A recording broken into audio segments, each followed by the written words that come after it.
नाज़रीन कराम अस्सलामु अलैकुम। पाका मवारिस चैनल यूट्यूब पर आपका तहे दिल से इस्तकबाल है। आपकी मोहब्बतों का बहुत शुक्रगुजार हूँ, जिस मोहब्बतों से आप हमें नवाज रहे हैं। इसी तरह अगर आप नवाजते रहे तो हम दीन के काम में, क्योंकि आज ये सोशल मीडिया एक ऐसा माध्यम बन गया है जिससे हम अपनी बात आप तक पहुँचा सकते हैं। आपके समातों के हवाले एक शेर है कि गुलों में रंग भरे बादे नौबहार चले, चले भी आओ कि गुलशन का कारोबार चले।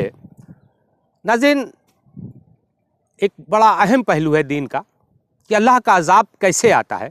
मैं इस वाक़या आपके हवाले करता हूँ कि आज के लोग जो ज़्यादा पढ़ लिख गए हैं वो मुनकिर हो रहे हैं कि अल्लाह की ज़ात से मुनकिर है कि माज़अल्लाह कि अल्लाह ही नहीं। मैं एक इमाम साहब के हवाले से एक वाक़या बयान कर दूँ कि एक इमाम साहब थे, सुबह फजर के वक्त वो उठे, सुन्नतें पढ़ीं, वज़ू किया, क्योंकि जमात में थोड़ी सी देर थी तो ये सो गए। और जब इनकी आँख खुली तो इक़ामत का वक्त था, मुअज़्ज़िन इक़ामत पढ़ रहा था। तो आपने सोचा कि अगर मैं अभी वज़ू करूँगा तो लोग कहेंगे कि इमाम साहब अब आए हैं, सुन्नतें पढ़ी नहीं हैं। उन्होंने बिना वज़ू के नमाज़ पढ़ा दी। अब जो मुक़्तदी थे उनको तो ये मालूम कि इमाम साहब ने वज़ू किया है या नहीं किया है।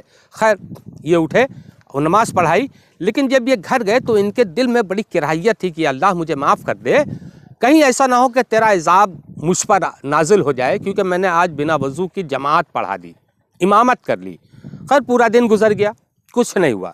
दूसरा दिन हुआ, दूसरे दिन भी इनको ताख़ीर हो गई उठने में, तो ये उठे और ऐसे मुंह पे पानी डाला और जा कर के नमाज़ पढ़ा दी। तो अब इनका हौसला बुलंद होता गया और शैतान काबिज़ होता गया कि साहब हमें लगता है कि अल्लाह है ही नहीं, माज़अल्लाह, अगर होता तो वो अज़ाब मुझ पर डालता। फिर तीसरे दिन हुआ तो ये इनकी बदगुमानियाँ बढ़ती चली गईं। तो एक वक्त वो आया कि आप अपनी बीवी से सोहबत करने के बाद सो गए। सोने के बाद जब ये उठे तो अज़ान का वक्त था, उसी नापाकी की हालत में इन्होंने जाके नमाज़ पढ़ा दी। फिर पूरा दिन गुजर गया, ये सोचते रहे कि कहीं ऐसा ना हो कि मैं लंगड़ा हो जाऊं, कहीं ऐसा ना हो कोई गाड़ी मुझे रौंद दे, ऐसा ना हो कि कहीं मुझे जो है किसी से नुकसान हो जाए, अल्लाह का अज़ाब मुझ पर नाजिल हो। कई दिन गुजर गए, ये बिल्कुल फ्री रहे। बस इनके जहन में शैतान ने कब्ज़ा कर लिया और इनके जहन में एक बात आ गई कि अगर अल्लाह होता तो मुझे अज़ाब ज़रूर देता। इसलिए ना दीन है, ना इस्लाम है, ना अल्लाह है। उन्होंने अपना नाम बदल करके दीगर मज़ाहिब का रख लिया। जब दीगर मज़ाहिब, क्योंकि इमामत एक बहुत बड़ा मनसब है, तो लोगों को जब मालूम हुआ तो पड़ोस से गाँव वाले आए। उन्होंने कहा कि हुजूर आपने ये क्या किया, आप तो इमामत करते थे। बोले किसकी इमामत करूँ, माज़अल्लाह के अल्लाह है ही नहीं, तो किसके लिए नमाज़ पढ़ो।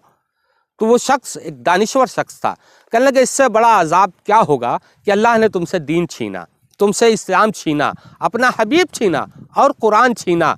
ये सारी चीज़ें छीनना अज़ाब की अलामत है कि तुमसे तुम्हारी पहचान को छीन लिया गया। तो आप समझ सकते हैं कि मैं क्या कहना चाहता हूँ। बहरहाल इस तरह की मेंटलिटी के जो लोग हैं उनसे दूर रहें।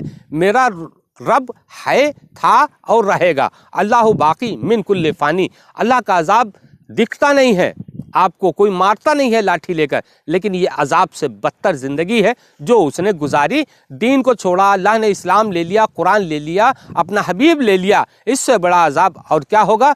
इन चीज़ों से लिहाजा आप लोग बचिए और ऐसे जो फितने हैं उनसे थोड़ा सा एहतियात कीजिए। अस्सलामु अलैकुम।